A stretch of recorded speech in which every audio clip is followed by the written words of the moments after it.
And it was in Barcelona that really, and I still say this to this day, even after by far the greatest games ever in London last year, the games that made the biggest difference were Barcelona, where there was no charge, it was free entry, but the stadium were packed out.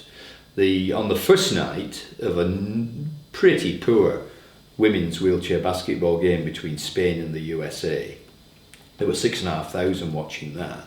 And the following night, the Spanish men's team took on the USA. There were 12,500 inside and 4,000 outside who were being told to go and watch it on their TVs at home.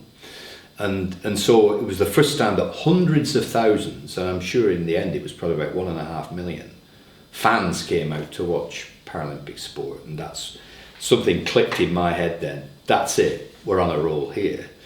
It's been that Barcelona experience that's still so bright in my mind.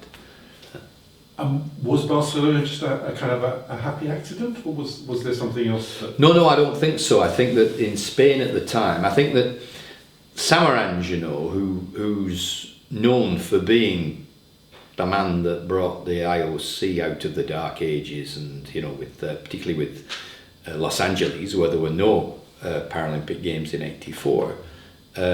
He also somehow, and I never spoke to him about this, I met him several times once I became president of IPC, but he must have had some sort of feeling that the Paralympics could be far bigger and more important than they then were.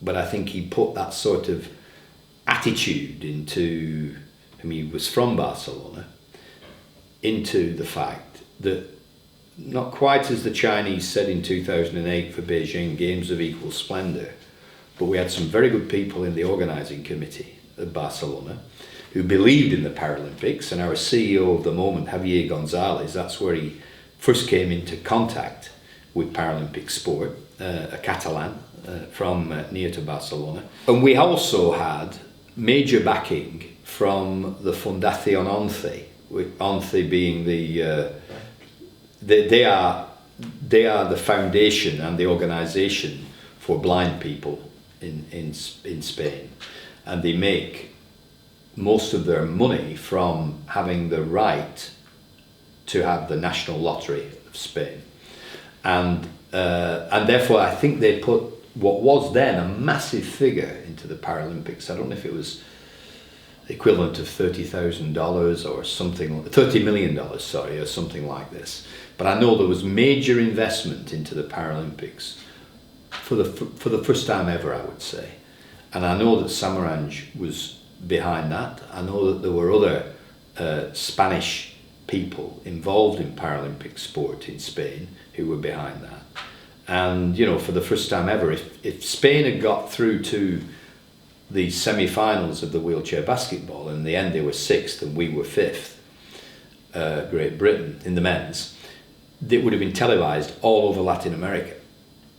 And so again, you got that television interest in the sport, which has taken time to develop, but it has been developing. And we saw how it came to, an amazing, not conclusion, but came in London to, Channel 4, and now Channel 4 have got the Winter Games in Sochi in 2014 and the Summer Games in Rio in 2016 for the UK. And so you've got to have those moments in your life where you say, wow, and what can it be now in the future, now that we've seen this taster of what it could be? And you either see it and do something about it, or you see it and do little about it, or you don't even see it.